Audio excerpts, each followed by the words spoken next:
शरण को करूं सप्रेम प्रणाम।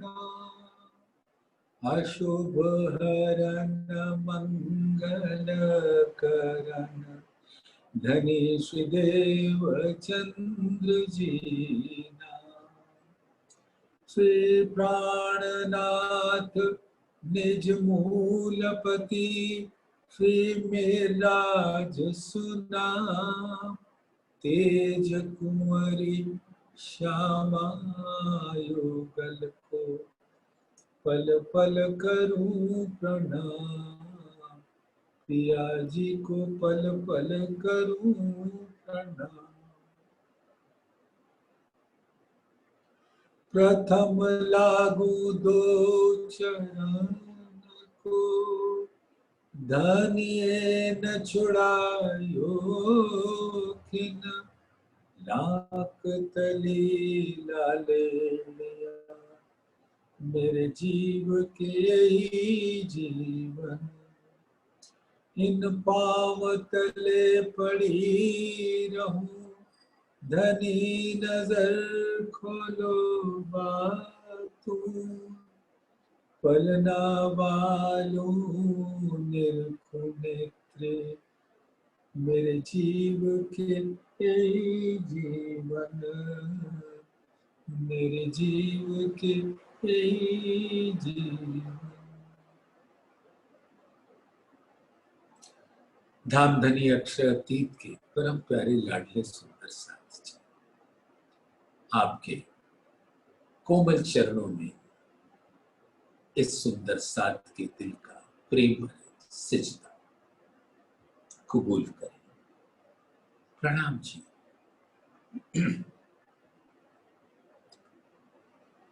धामधनी की असीम अनुकंपा मेहर से हम सब सुंदर साथ मिल बैठकर धामधनी के सागर में एक संग झील रहे हैं। और एक संग झीलने का सुख जो होता है वो अकेले में कभी नहीं होता। हाँ, परम धाम में एक ही है, वाहिद है, अकेला है, अक्षरातीत। लेकिन उनको भी अपने ही नूर तन और नूर दिल स्वलीला अद्वैत के स्वरूप चाहिए होते हैं अपने दिल के इश्क की लहरों के साथ अटखेलियां करने के लिए।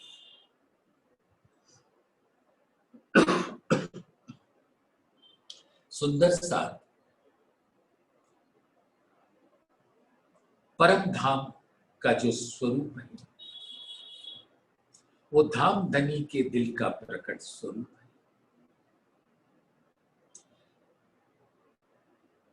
मूल में तो सिर्फ एक है, अद्वैत।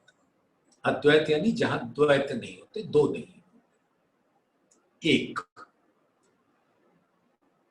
और उनके दिल को मार्फत कहते हैं, मूल अद्वैत कहते हैं।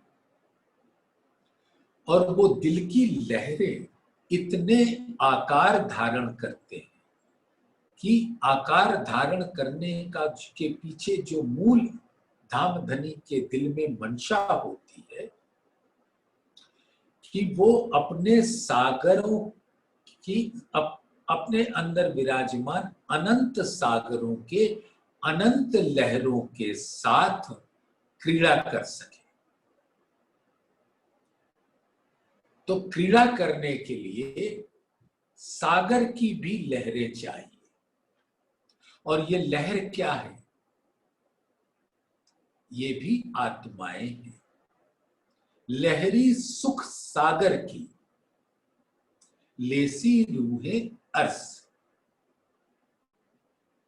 या के स्वरूप या को देखसी जो है अरस परस।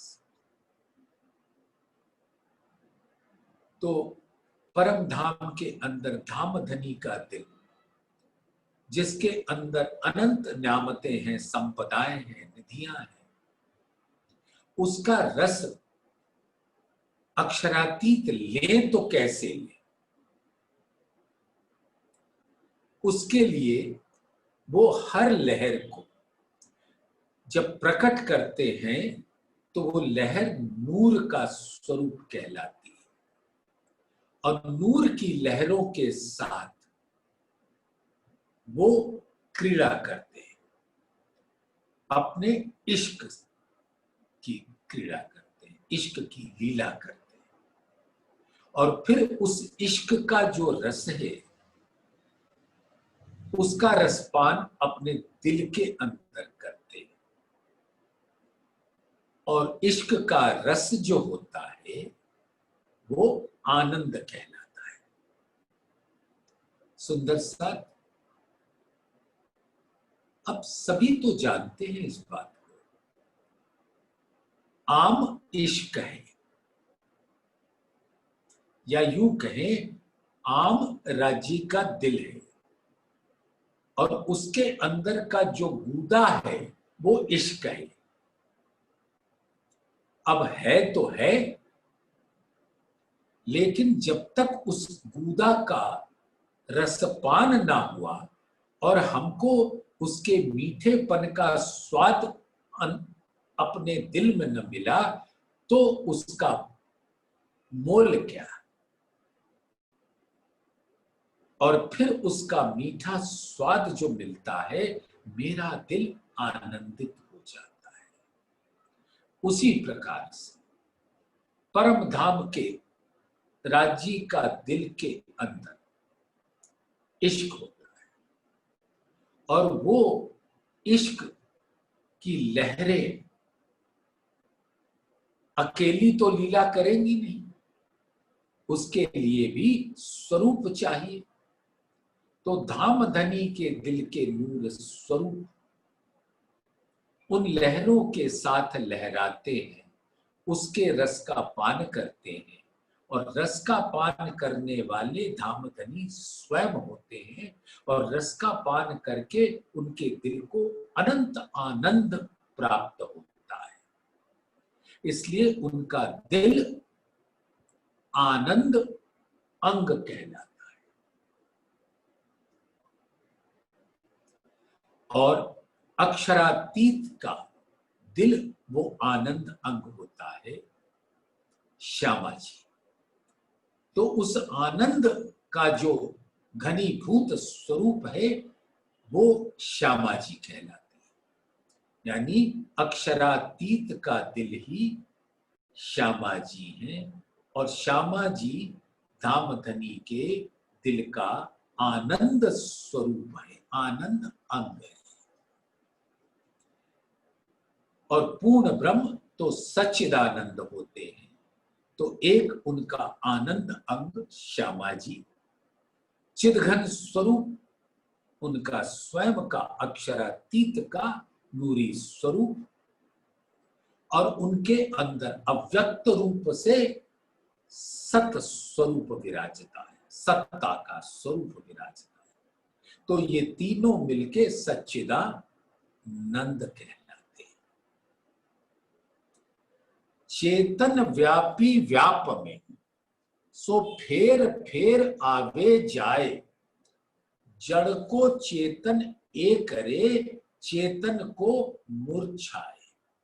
सुंदर साथ, बहुत प्यारी ये चौपाई है कलश हिंदुस्तानी की। चौपाई का नंबर है 18। शरीर, किसी भी शरीर में चेतन जीव जब व्यापता है तो वो क्रीड़ा करता है,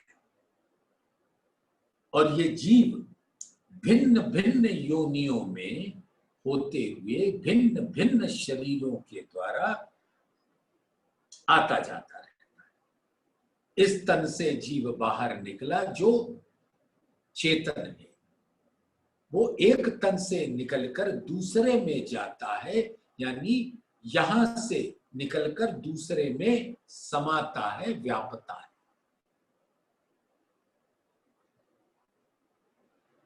तो बस इसका तो प्रक्रिया ही यही रहती है, एक तन में प्रवेश किया, कुछ दिन लीला हुई, फिर उस तन से बाहर निकला और फिर कुछ दिन लीला हुई, बस ऐसे ही तन में प्रवेश करता है चेतन स्वरूप, फिर मूर्छा जाता है, यानी कि ये तन समाप्त हो जाता है और फिर जीव निकलकर किसी दूसरे तन को धारण कर लेता है।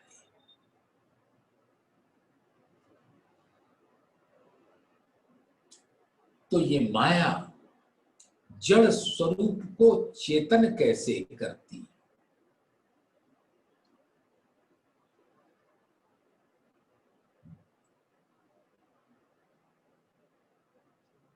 जब ये जीव एक नारी के गर्भ में प्रवेश करता है तो वो शरीर चेतन हो जाता है। तो जीव चेतन होता है और जीव जब जड़ रूपी शरीर के अंदर गर्भ में प्रवेश करता है तो वो एक शरीर प्रकट होता है और जो चेतन होता है। तो ये जड़ और चेतन की लीला चलती रहती है। और जब ये शरीर चेतन होता है तो ये अनंत क्रियाओं के द्वारा आहिस्ता आहिस्ता शनहि शनहि जर्जर होकर समाप्त हो जाता है। फिर वो चेतन जीव निकलकर दूसरे गर्भ में प्रवेश करता है और ये प्रक्रिया चलती रहती है, जड़ को चेतन एक करे। और इस प्रकार से गर्भ में जाकर वो जड़ शरीर चेतन हो जाता है।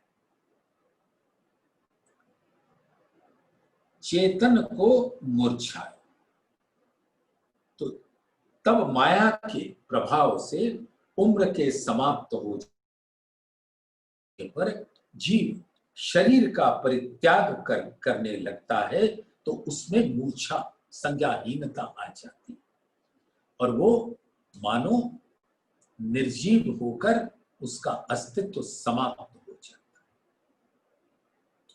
ऊपर तले माहे बाहर, दसों दिशा सब एह, छोड़ या को कोई न कहे, ठौर खसम का जे।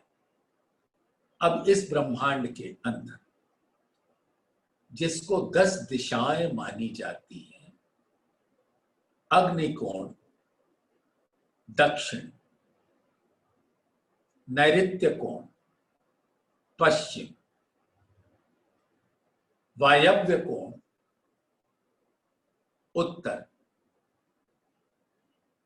ईशान कोण और पूर्व, ये 8 दिशाएं मानी जाती हैं और ऊपर नीचे 2 और ये 10 दिशाएं कहलाती हैं। लेकिन ये माया ऐसी जटिल है कि वो किसी एक दिशा में उसको पकड़ लो ये संभव नहीं होता। वो इस तन भी उसका, जीव भी उसका, और वो इसको एक ऐसे माया के बंधनों में जकड़ लेती है कि जीव उसके पार नहीं जा पाता।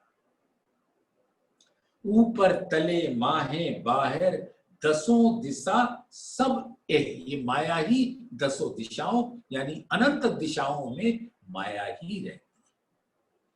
छोड़ या को कोई न कहे, और माया से कोई निकल न पाया आज दिन। तो वो क्या बता सकेगा कि इस माया के परे उसके खसम का, उसके स्वामी का, उसके प्राण प्रीतम का स्वरूप क्या है, नहीं बता सकता। जो कछु कहिए वचने, सो तो सब अनित, वतन स्वरूप कोई न कहे, तो क्यों कर जाइए तित ऐसा देवचंद्र जी अपने प्राण प्रीतम अक्षरातीत राज्य को बता रहे हैं।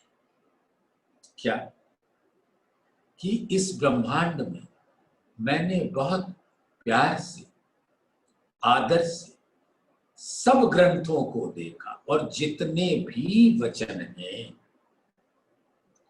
वो सब नश्वर है। नश्वर जगत से पैदा होकर नश्वर जगत के प्राणी को घेर कर और फिर नश्वरता में ही विलीन हो जाते हैं। तो और इस संसार में उन शास्त्र ग्रंथों को लेकर जितने वचन कहे जाएंगे वो सारे वचन नश्वर के ही स्वरूप हैं। नश्वर यानी जड़, जड़ता के स्वरूप हैं और जड़ता उस मूल चेतन का कैसे बयान कर सकते। तो जब यहाँ के शब्द ही उसका बयान नहीं कर सकते तो परब्रह्म के स्वरूप को कौन जान सकता है। उनके नाम धाम स्वरूप लीला के बारे में कोई नहीं बता सकता। पेड़ काली किन ना देखी, सब छाया में रहे उर्झाए, गम छाया की भी ना पड़ी तो पेड़ पार क्यों लखाए। आज तक किसी ने भी इस जगत के मूल अव्यक्त कारण प्रकृति रूप वृक्ष को नहीं देखा है। अव्याकृत के मन से एक स्वप्न स्वरूपी स्वप्न सरीखा मन आदि नारायण प्रकट होते। तो स्वप्न का स्वरूप जब स्वप्न से परे नहीं हो पाता तो किसने स्वप्न देखा उसके बारे में क्या पता होगा। और वो जो मूल अव्यक्त अव्याकृत में जो उसकी कारण प्रकृति रूप है, ये माया ठौर ब्रह्म सबलिक त्रैगुण की पर आता। तो सबलिक ब्रह्म के अंदर वो चित्त का स्वरूप माया के अंदर माया होती है।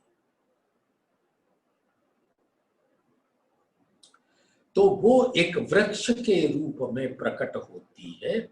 तो किसी ने भी उस वृक्ष को नहीं देखा और वो वृक्ष की छाया रूपी ये स्वप्निक संसार को ही देखते रहते हैं और उसी में उलझे रहते हैं।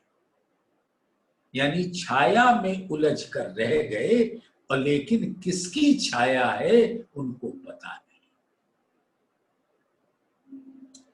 यहां तक कि बहुत सारे ऐसे पंडित विद्वान हैं जिनको तो छाया की भी पहचान न हुई तो उस छाया के मूल की क्या पहचान होगी। इसके कहने का तात्पर्य यह है कि इस 14 लोक के स्वामी ब्रह्मा विष्णु महेश की पहचान न हुई और ब्रह्मा विष्णु महेश के मूल आदि नारायण की पहचान न हुई तो आदि नारायण का जो मूल स्वरूप अव्याकृत ब्रह्म है उसकी पहचान कैसे होगी।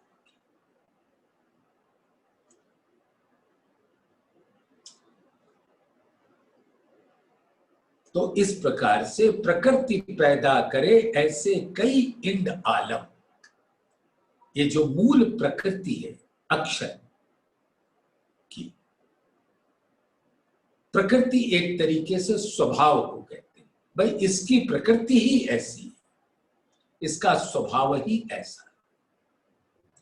तो अक्षर का स्वभाव ही है ऐसे ब्रह्मांड की रचना करके उसको मिटाना। इसी को बाल स्वरूप कहते हैं। जैसे बच्चे कोई खेल में बनाते हैं मिटाते हैं, ऐसी ही लीला सुंदर साथ अक्षर ब्रह्म भी परम धाम में होने के कारण किशोर स्वरूप है, लेकिन उनकी लीला बाल स्वरूप है। वो बालक नहीं है, उनका तन भी नूरी इश्क का तन होता है, लेकिन उनकी लीला जो परम धाम से परे होती है। घर थी तीत ब्रह्मांड थी अलग, तारतम्य कीधा निर्धार। तारतम ज्ञान के द्वारा पता चला कि अक्षर ब्रह्म के दिल का प्रकट स्वरूप योग माया का ब्रह्मांड है, जहां के द्वारा अक्षर ब्रह्म अपनी बाल सुलभ लीला करते हैं, जहां उनके सत्ता के स्वरूप का अनुभव वहां के प्राणियों को होता है। तो सुंदर सा अव्याकृत अक्षर ब्रह्म के मन के स्वरूप है। ये चार विभूति ब्रह्म कहलाते हैं अक्षर के अंतस्करण। मन, चित्त, बुद्धि, अहंकार। तो मन को कहते हैं अव्याकृत ब्रह्म। सुंदर साहब उसको अव्याकृत इसलिए कहते हैं कि उसका स्वरूप अव्यक्त होता है। आपसे ही अगर सुंदर साथ मैं पूछूं या अपने आप से पूछूं, क्या आपने अपने मन को देखा है? तो आपका सीधा साधा उत्तर होगा देखा तो नहीं, लेकिन उसके अंदर क्या चलता है, वो क्या लीला करवाना चाहता है, ये तो मुझे पता लगता है, क्योंकि बुद्धि भी है। तो बुद्धि मन के अंदर क्या चल रहा होता है वो तो जान जाता है, लेकिन मन को तो देखा नहीं, इसलिए उसको अव्यक्त कहते हैं और उसकी लीला व्यक्त हो जाती है। तो जहां उसका मूल है वो अव्यक्त होने के कारण अव्याकृत कहलाती है और उसका प्रकटीकरण अक्षर ब्रह्म के चित्त के द्वारा होती है। तो उस चित्त का जो स्थूल स्वरूप होता है वो अव्याकृत का महाकारण होता है। तो अव्याकृत अक्षर ब्रह्म के मन स्वरूप हैं। उनके महाकारण स्वरूप में उनकी शक्ति सुमंगला है, जो उनके सबलिक ब्रह्म के स्थूल स्वरूप है। ये वैसे ही है जैसे सूर्य की शक्ति दाहकता है, उसमें सृष्टि रचना का बीज चित्त स्वरूप सबलिक में स्थित चिदानंद लहरी से प्रकट होकर आनंद शक्ति एवं चित्त शक्ति का आंशिक योग ही चिदानंद लहरी। चिद भी है, आनंद भी है। चिद यानी चेतन, उसका चित्त सबलिक ब्रह्म और केवल ब्रह्म आनंद स्वरूप होता है, बुद्धि का स्वरूप। तो उसकी लहर जब चित्त के अंदर पड़ती है तो उस स्वरूप को क्या कहते हैं सुंदर साथ? चिदानंद लहरी। आनंद की लहर आई उस चित्त के अंदर, तो वो भी लहर का स्वरूप हो जाती है, जो उसके स्थूल में प्रवेश करती है। तो ये चिदानंद लहरी जो है वही ये माया ठौर ब्रह्म सबलिक त्रिगुण की पर। तो जो मूल प्रकृति है वो चित्त में रहती है और वो जो मूल प्रकृति है वो सुमंगला पुरुष के द्वारा चिदानंद लहरी से आते हुए, सुमंगला पुरुष से आते हुए अव्याकृत के अंदर पहुंचती है, तो मन के अंदर संकल्प विकल्प विक्षोभ होता है और वो स्वाप्निक स्वरूप आदि नारायण हो जाता है। तो जो सत स्वरूप है अक्षर ब्रह्म का, अहम का स्वरूप, अहंकार का स्वरूप, अहंकार को सुंदर साथ घमंड मत समझ लेना। अहंकार है कि मैं हूं, मेरा अस्तित्व है, इस बात को जानना ही उस स्वरूप का अहम कहलाता है।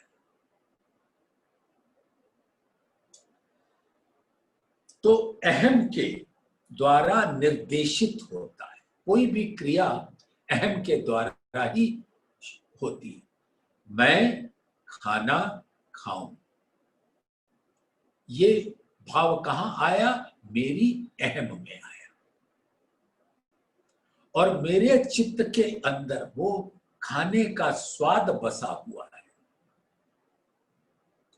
तो आज चित्त के अंदर वो बात आई जो मेरी बुद्धि के संयोग से हुआ कि आज बढ़िया एक खिचड़ी खाऊं। तो चित्त के अंदर खिचड़ी का स्वाद बसा तो होता है, लेकिन बुद्धि उसको जागृत करती है और फिर वो चित्त से होकर मन के अंदर आता है और मन लीला करके वो इस तन को आदेश देता है और खिचड़ी बन जाती है और फिर ये तन के द्वारा उस खिचड़ी का भोग इस तन को प्राप्त होकर मन को रस प्राप्त होता है। सुंदर साथ आप कोई भी चीज अपने अंतस्करण मन चित्त बुद्धि अहंकार के द्वारा आप देख सकते हो, क्योंकि प्रतिबिंब का प्रतिबिंब का प्रतिबिंब का प्रतिबिंब ये तन है। यानी अक्षर ब्रह्म का जो अंतस्करण है उसका जो प्रतिबिंबित स्वरूप, सत स्वरूप का प्रतिबिंबित स्वरूप अव्याकृत और अव्याकृत का प्रतिबिंबित स्वरूप आदि नारायण का प्रतिबिंबित स्वरूप ब्रह्मा विष्णु महेश, उनके प्रतिबिंबित स्वरूप ये जड़ प्रकृति और चेतन प्रकृति होती है और जीव। तो ये क्या कहलाएगा? प्रतिबिंब का प्रतिबिंब का प्रतिबिंब का प्रतिबिंब। ये मात्र समझना, बस ये सिर्फ उदाहरण देते हैं समझाने के वास्ते। तो ये जो तन है, इसके तन का अंतस्करण भी अक्षर ब्रह्म के अंतस्करण योग माया के ब्रह्मांड में जो मन चित्त बुद्धि अहंकार है, उसका ही एक बहुत ही छाया रूप है जीव का अंतस्करण।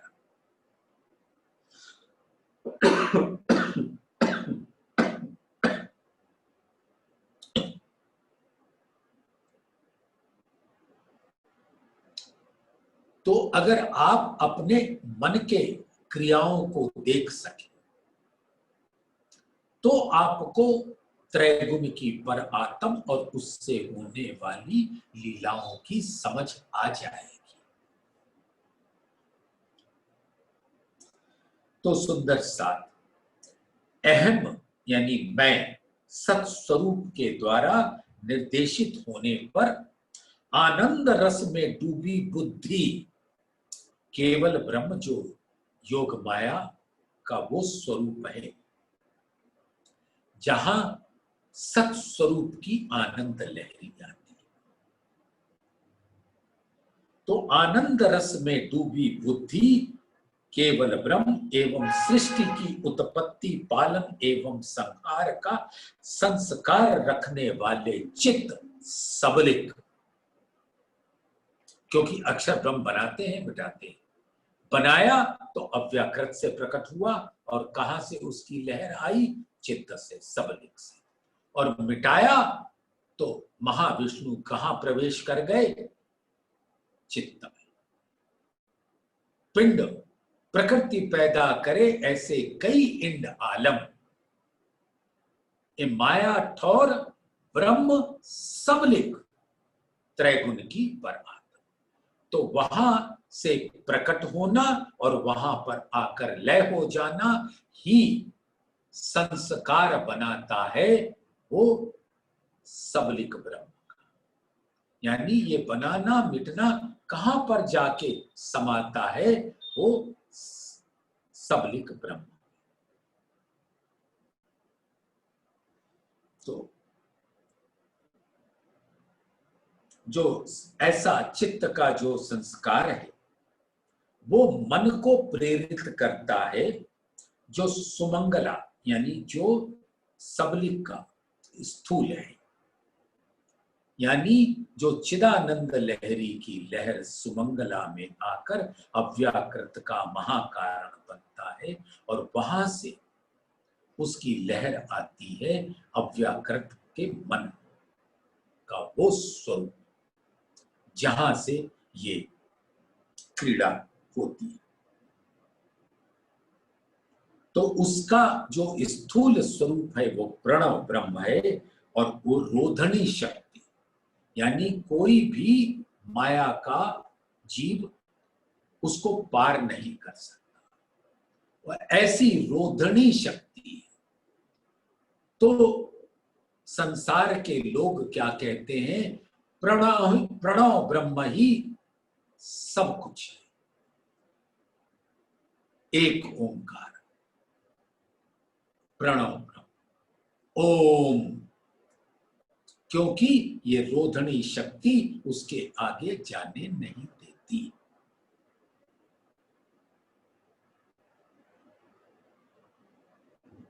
तो सुंदर सा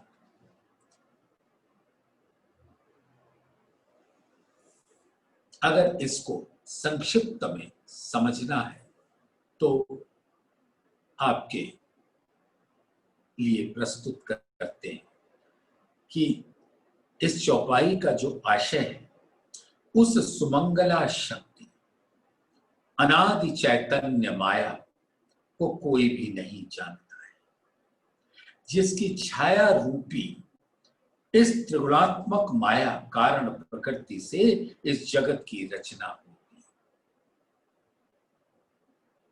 सभी इस कारण प्रकृति को ही मूल कारण मानकर इसमें उलझ जाते हैं।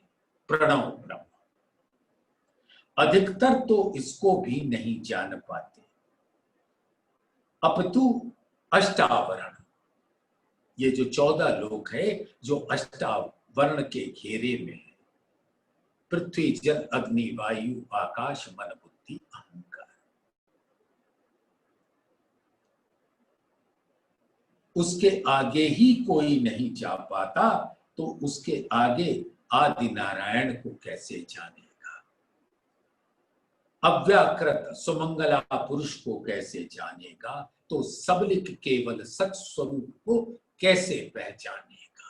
और जब इसको ही नहीं पहचानेगा तो क्षर से परे अक्षर को कौन जानेगा, और अक्षर से परे अक्षरातीत को कौन जानेगा? ऐसा देवचंद्र जी यहाँ के ज्ञान को ग्रहण करने के तत्पश्चात ऐसा अपने प्राण प्रीतम को बता रहे हैं, और वो टीस बता रहे हैं अपने दिल की, वो दर्द बता रहे हैं कि इस तन में जब जरा सा होश आया तब मेरी अवस्था 11 वर्ष थी, और 29 वर्ष तक कदाचित आपके ही हुक्म से मैं जगह जगह भटकता रहा, और मुझको कोई ऐसा न मिला जो मुझे आपके स्वरूप की पहचान करा देता। वो तो स्वयं ही अज्ञान के अंधकार में खोए हुए हैं, तो हमें कौन बताता। इसलिए आपकी शरण में आया हूं, अब धाम धनी पार लगा दो। ए जाए न उल्लंघी देखी ती, ना कछु होए पहचान, तो दुल्हा कैसे पाइए, जाको नेक न सुनियो निशान। तो ये समझ गए ना सुंदर साहब, इस माया के विषय में सामान्य रूप से सभी लोग जानते तो हैं, किंतु इसके मूल को न जानकर इसका पार कोई नहीं पा पाता। और इसका यथार्थ स्वरूप क्या है, इसके गुण क्या है, वो कोई नहीं जानता। तो ऐसी स्थिति में मेरे प्राण प्रीतम अक्षरातीत आपके स्वरूप का वर्णन कौन करता। जब इस संसार के लोगों ने उसका एक संकेत तक नहीं पाया, तो वर्णन क्या होगा। और मैं 29 साल से प्यासी आपके प्रेम का रस पीने की। खसम जो न्यारा द्वैत, खसम जो न्यारा द्वैत से, और ठौरो सब द्वैत, किने ना कहया ठौर नहचल, तो पाइये कैसी रीत। सुंदर सा, ये ब्रह्मांड कैसा है, द्वैत का ब्रह्मांड है। माया और हुक्म,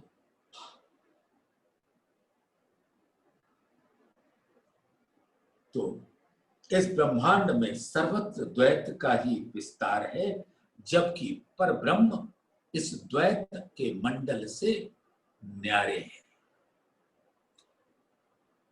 तो द्वैत बोलो या कुछ भी कहो, सीधा ये है कि मेरे प्राण प्रीतम अद्वैत है, एक है, वाहिद है।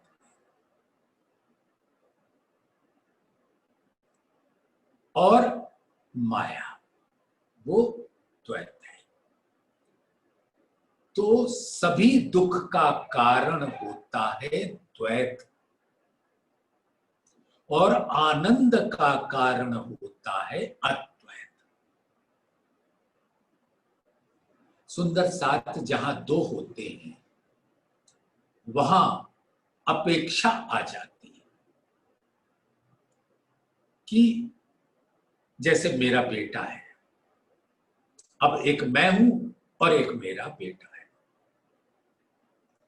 तो मुझे अपने बेटे से कुछ अपेक्षा रहती, उम्मीदें रहती, ख्वाहिशें बन जाती, और वो ख्वाहिश माया पूरी नहीं होने देता। फिर मैं दुख को प्राप्त होता हूं। तो दुख पैदा होता है द्वैत से, और आनंद का प्रकटीकरण होता है अद्वैत से। अगर एक ही है तो वो तो आनंद ही आनंद होगा, प्रेम ही प्रेम होगा। और यहां के प्रेम में स्वार्थ होता है। सुंदर साथ जो गौतम बुद्ध जी ने इस माया के संसार में दुख का मूल कारण जो बताया था, वो किसी से उम्मीद लगा के बैठना, किसी से किसी बात की अपेक्षा करना कि इससे मुझे ये मिल सकता है, और वो तो किसी भी हाल में पूरा नहीं होता, और इब्लीस उसको पूरा होने नहीं देता, तो वो व्यक्ति दुख को प्राप्त होता है। आप सोचो सुंदर साथ, कोई व्यक्ति ऐसा है जो ये सोचे कि मैं कभी रोग ग्रसित नहीं हूंगा, तो आपने अपने से ही वो अपेक्षा की, अपने परिवार से ये अपेक्षा की कि आपको रोग कभी ना हो। लेकिन ऐसा होता तो है नहीं। फिर क्या होता है, आप रोगी हो जाते हो, और रोगी होते ही दुख का भवंडर आपके दिल में प्रवेश कर जाता है। तो ये द्वैत का थोड़ा सा बात बताई गई आपको। तो द्वैत दुख का मूल है और आनंद का मूल अद्वैत है। तो कोई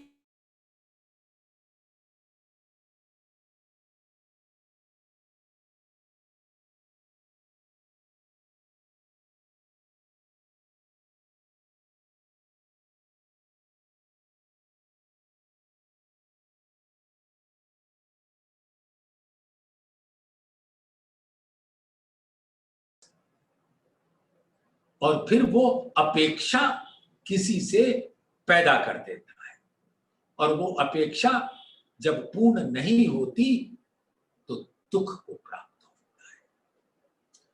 खसम जो न्यारा द्वैत से, इस माया से परे है, वो मेरा खसम, मेरा ब्रह्म, पर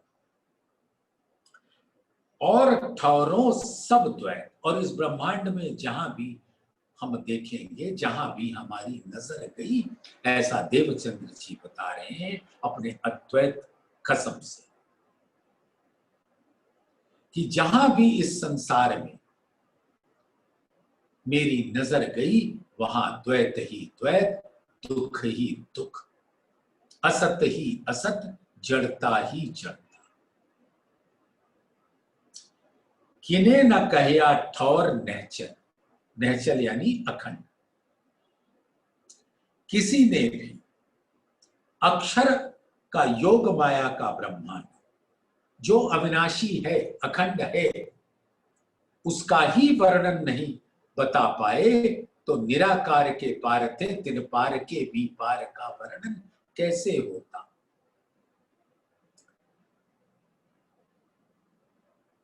तो उस अखंड स्वरूप जो अखंड से पार भी है, उसका वर्णन कौन करता, कौन उसका साक्षात कर सकता। ये मत वेद वेदांत, वेदांत की शास्त्र सबों एक ज्ञान, सो साधु लेकर दौड़ही, आगे मोह न देवे जान।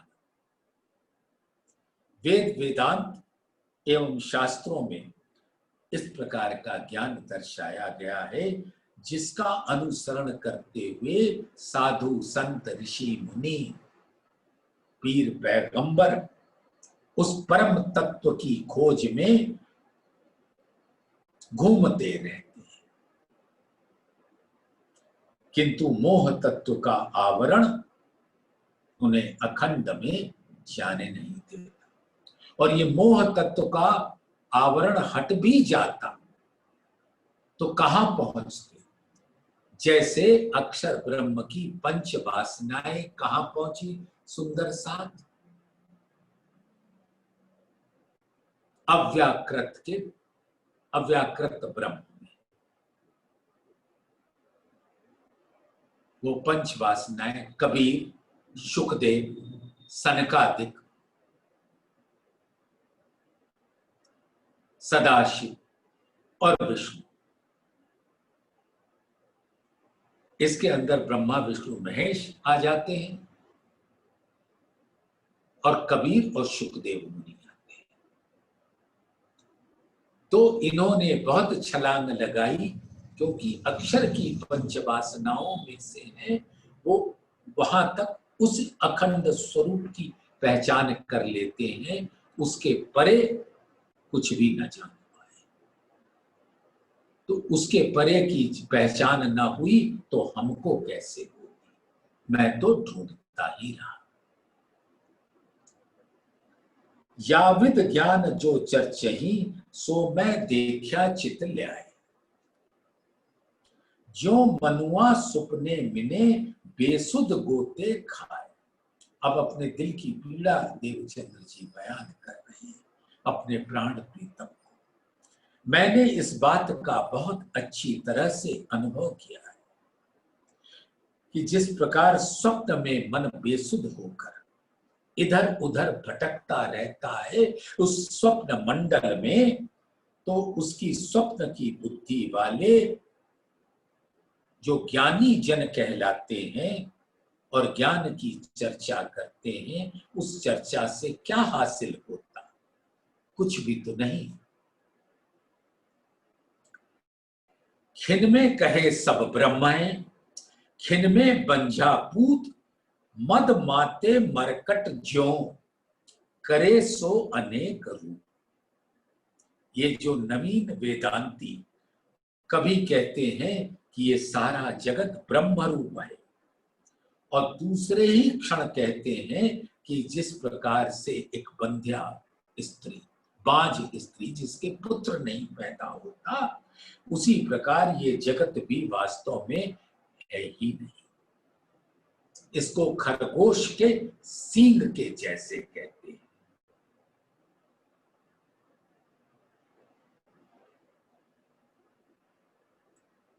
ये मात्र काल्पनिक रूप में ही भासता है, यानी स्वप्न रूप। इन विद्वानों का कथन हर घड़ी बदलता रहता है, क्योंकि वो एक छाया से दूसरी छाया, दूसरी छाया से तीसरी छाया में घूमते रहते हैं अज्ञान के अंधकार। जैसे किसी बंदर को मदिरा पिला दो, मद जाते मरकट जो।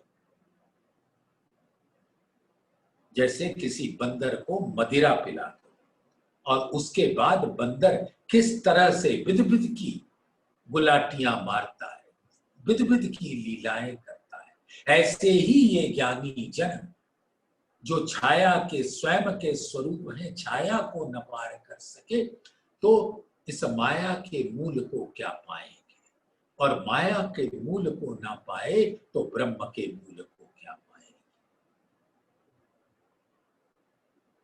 और उस मूल का भी मूल उसकी तो कोई जानकारी ही नहीं। हद पार बेहद, बेहद पार अक्षर, अक्षर पार बदन। सो जागिए इनका।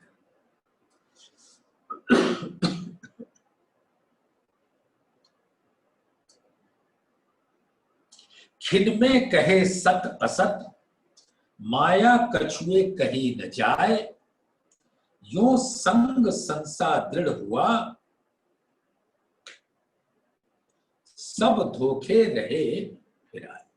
कभी कुछ कहेंगे, कभी कुछ कहेंगे, जैसे बंदर शराब पीकर गुलाटियां खाता रहता है। ये एक क्षण में कहते हैं उस ब्रह्म से ही इस जगत असत्य का विस्तार हुआ है, माया तो कुछ है ही नहीं। इस प्रकार इनकी संगति करने से संशय और अधिक बढ़ जाता है।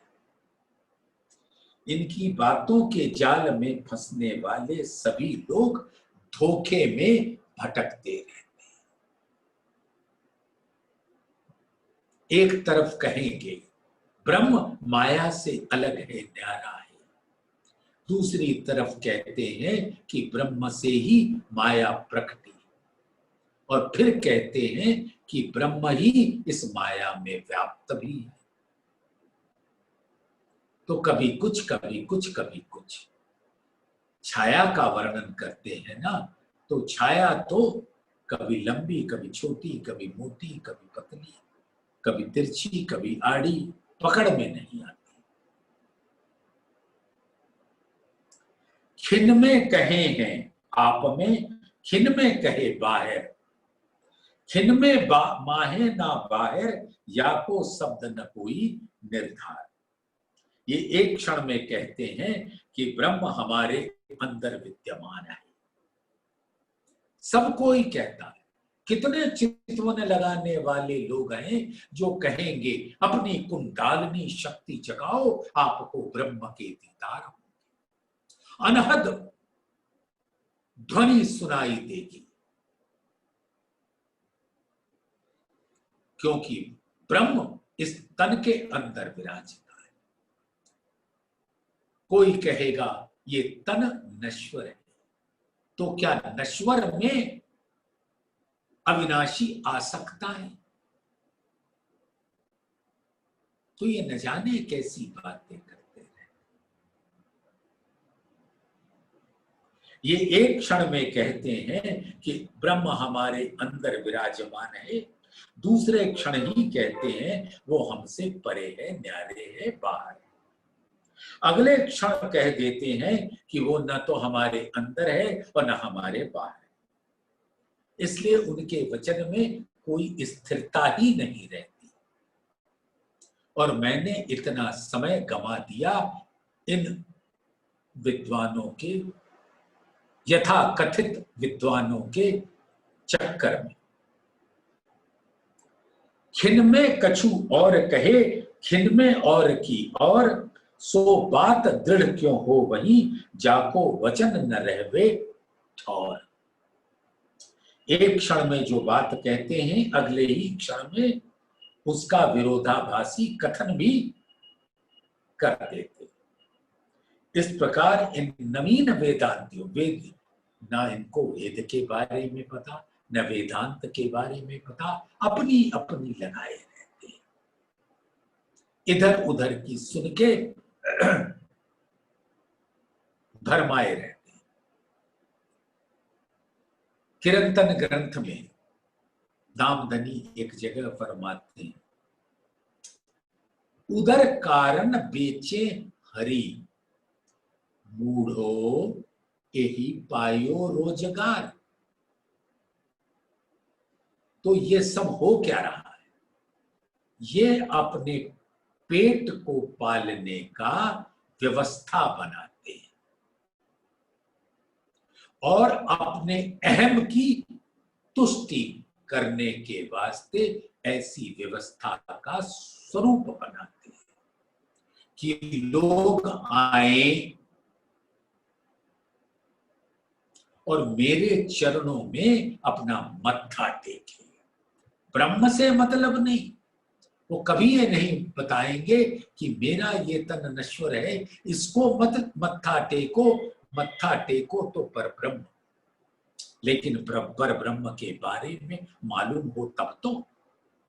और सुंदर साथ यहाँ के लोग इतने विमूढ़ होते हैं कि वो ऐसे पंडितों, यथाकथित विद्वानों के चरणों में आकर लाखों रुपया अर्जित कर देते, और ऐसे विद्वान करोड़ों अरबों के मालिक हो जाते हैं और उनका वैभव मई जीवन बिताते हैं। क्या? उदर कारण बेचे हरि, हरि का नाम लेते, उसके गुण गाते। तो श्री जी उनसे सवाल करते हैं कि तुमको क्या भगवान को बेचने के अलावे कोई और धंधा रोजगार नहीं मिला? कितनी मूर्खता की हरकत करते, ऐसे ही होते हैं।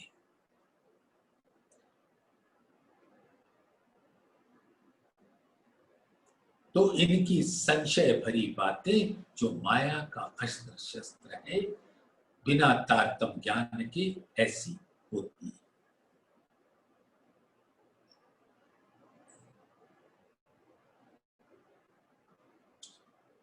जैसे बालक बावरा खेले हंसता रोए, ऐसे साधु शास्त्र में दृढ़ न शब्दा।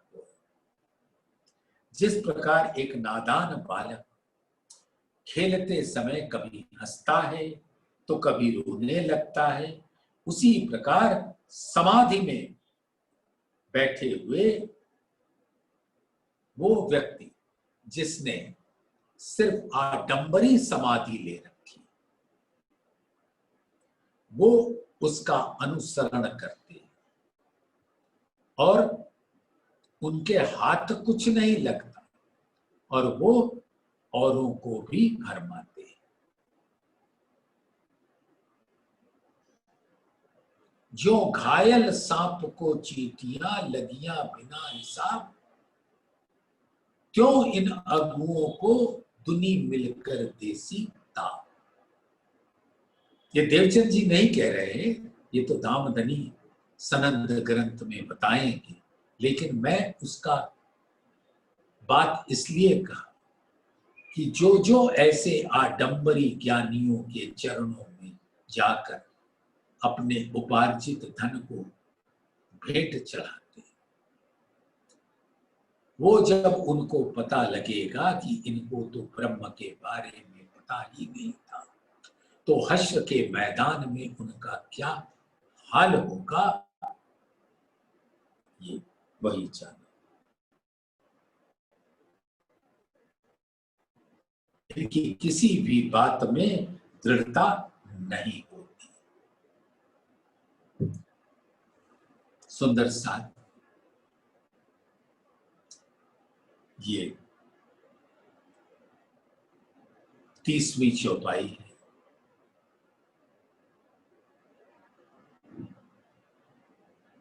कलश हिंदुस्तानी के प्रकरण 2 की, चलिए उसको एक बार दोहरा लेते हैं।